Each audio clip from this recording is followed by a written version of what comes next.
Hi everyone welcome back. ನೀವು ನೋಡ್ತಿದ್ರೆ student solution YouTube channel. ಕ್ರೈಸ್ ಶಿಕ್ಷಕರ ನೇಮಕಾತಿ ನೋಟಿಫಿಕೇಶನ್ ಕೂಡ ಆಗಿದೆ ಆಲ್ರೆಡಿ RPC.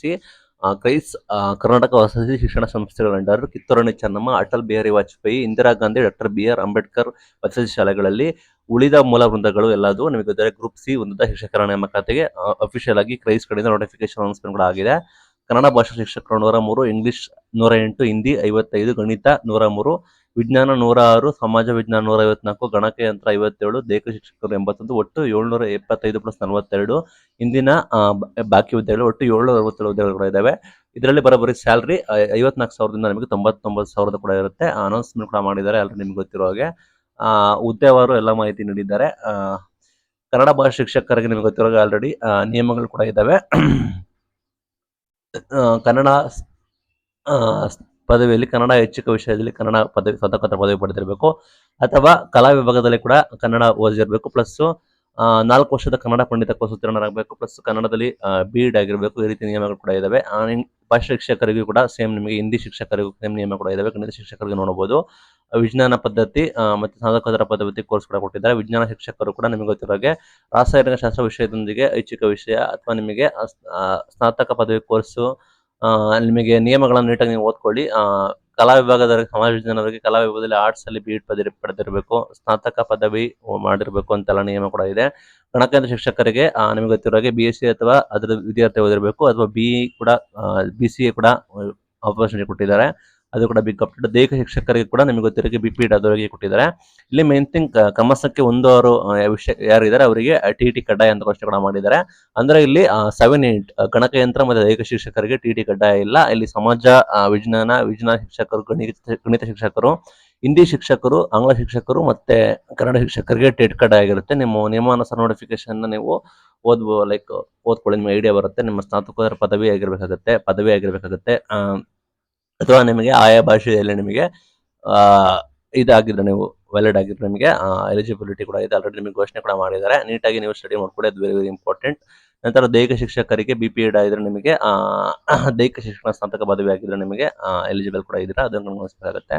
ಅಂಡ್ ನಿಮಗೆ ಮೇನ್ ಥಿಂಗು ಆಲ್ರೆಡಿ ಮಾಹಿತಿ ಕೊಟ್ಟಿದ್ದಾರೆ. ನಿಮಗೆ TET ಪತ್ರಿಕೆ ಇಟ್ಟು ಅಥವಾ ನಿಮಗೆ CTT ನೀವು ಅರ್ಹತೆ ಹೊಂದಿದ್ರೆ ಮಾತ್ರ ನೀವು ಅಪ್ಲಿಕೇಶನ್ ಹಾಕ್ಬೋದು. 1 ರಿಂದ 6 ಗಣಕ ಶಿಕ್ಷಕರು ಪ್ಲಸ್ ದೈಹಿಕ ಶಿಕ್ಷಕ ಹೊರತುಪಡಿಸಿ ನಿಮಗೆ ಎಲ್ಲ ವಿದ್ಯಾರ್ಥಿ ಕೂಡ ಇರಬೇಕಾಗುತ್ತೆ. ವಿದ್ಯಾರ್ಥಿ ಇಲ್ಲ ಅಂದ್ರೆ ಅದನ್ನ ನಮಗೆ ರಿಜೆಕ್ಟ್ ಮಾಡ್ತೀವಿ ಅಪ್ಲಿಕೇಶನ್ ಕೂಡ ಅಂತ ಹೇಳಿದರೆ.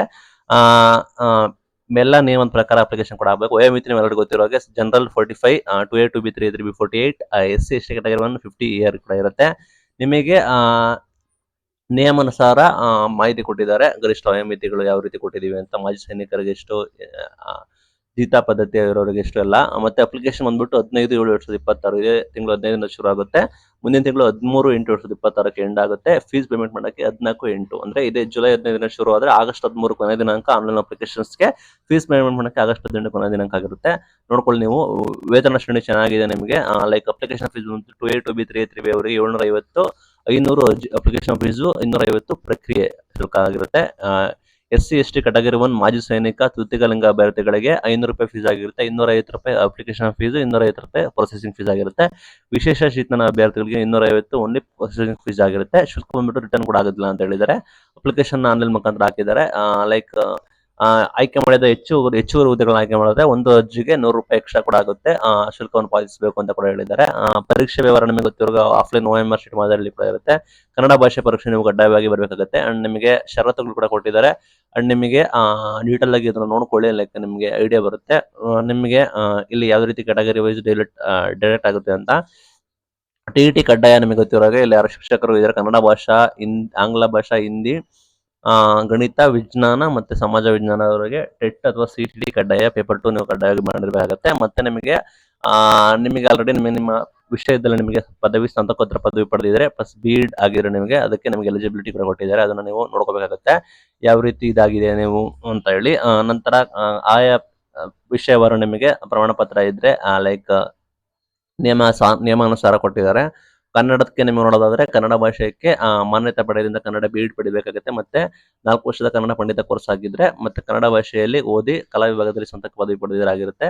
ಅಥವಾ ನಿಮಗೆ ಎರಡನೇ ಆಪ್ಷನ್ ಬಂದ್ಬಿಟ್ಟು ಸ್ನಾತಕ ಪದವಿಯಲ್ಲಿ ಕನ್ನಡ ಐಚ್ಛಿಕ ವಿಷಯವಾಗಿ ಆಗಿ ನೀವು ಕನ್ನಡ ಭಾಷೆಯಲ್ಲಿ ಸ್ನಾತಕೋತ್ತರ ಪದವಿ ಪಡೆಯಬೇಕಾಗುತ್ತೆ. ಆಂಗ್ಲ ಭಾಷೆಯಲ್ಲಿ ನಿಮಗೆ ಎರಡು ಆಪ್ಷನ್ ಕೊಟ್ಟಿದ್ದಾರೆ. ಇಂಗ್ಲಿಷ್ ಭಾಷೆಯಲ್ಲಿ ಕಲಾ ವಿಭಾಗದಲ್ಲಿ ಸ್ನಾತಕ ಪದವಿ ಬರಬೇಕಾಗುತ್ತೆ, ಅಥವಾ ದಕ್ಷಿಣ ಭಾರತದ ಪ್ರಾದೇಶಿಕ ಶಿಕ್ಷಣ ಸಂಸ್ಥೆಯಿಂದ ಇಂಗ್ಲಿಷ್ ಸ್ನಾತಕೋತ್ತರ ಡಿಪ್ಲೊಮಾ ಪ್ರಮಾಣಪತ್ರ ಪಡೆಯಬೇಕಾಗುತ್ತೆ. ಅಂಡ್ ನಿಮಗೆ ಅಥವಾ ಮೇನ್ ಥಿಂಗ್ ನಿಮಗೆ ಗೊತ್ತಿರೋಗೆ ಬಿ.ಎಡ್ ಆಗಿ ನಿಮಗೆ ಇಂಗ್ಲಿಷ್ ಅನ್ನು ಕೂಡ ಐಚ್ಛಿಕ ವಿಷಯವಾಗಿ ನೀವು ಸ್ನಾತಕ ಪದವಿಯಲ್ಲಿ ಮಾಡಿದ್ರೆ ನಿಮಗೆ ಎಲಿಜಿಬಲ್ ಕೂಡ ಆಗ್ತೀರಾ. ಹಿಂದಿ ಭಾಷೆ ಶಿಕ್ಷಕರು ನಿಮಗೆ ಗೊತ್ತಿರೋ ಹಾಗೆ ಹಿಂದಿ ಭಾಷೆಯಲ್ಲಿ ನಿಮಗೆ ಸ್ನಾತಕ ಪದವಿ ಬರಬೇಕಾಗುತ್ತೆ, ಅಥವಾ ಬಿ.ಎಡ್ ಪದವಿ ಪಡೆದಿರಬೇಕಾಗುತ್ತೆ ನಿಮಗೆ. ಮತ್ತು ಅದ್ರ ಜೊತೆ ನಿಮಗೆ ಅಲ್ಲಿ ಮಾಹಿತಿ ಕೊಟ್ಟಿದ್ದಾರೆ. ಪ್ಲಸ್ ನಿಮಗೆ ಹಿಂದಿ ವಿಷಯದಲ್ಲಿ ನಿಮಗೆ ಮೇಜರ್ ಆಗಿರ್ಬೇಕು, ಅಥವಾ ನಿಮಗೆ ಬಿ.ಎಡ್ ಪ್ಲಸ್ ಡಿಗ್ರಿ ಆಸ್ ಯೂಶುವಲ್ ನಿಮಗೆ ಎಲ್ಲ ವಿಷಯದಲ್ಲಿ ನಿಮಗೆ ಕೊಟ್ಟಿದ್ದಾರೆ. ನಿಯಮಗಳನ್ನು ನೋಡ್ಕೊಳ್ಳಿ, ನೀಟಾಗಿ ಓದ್ಕೊಳ್ಳಿ. ಯಾರೆಲ್ಲ ಆಕಾಂಕ್ಷಿ ಇದ್ದೀರಾ, all the best. Thank you.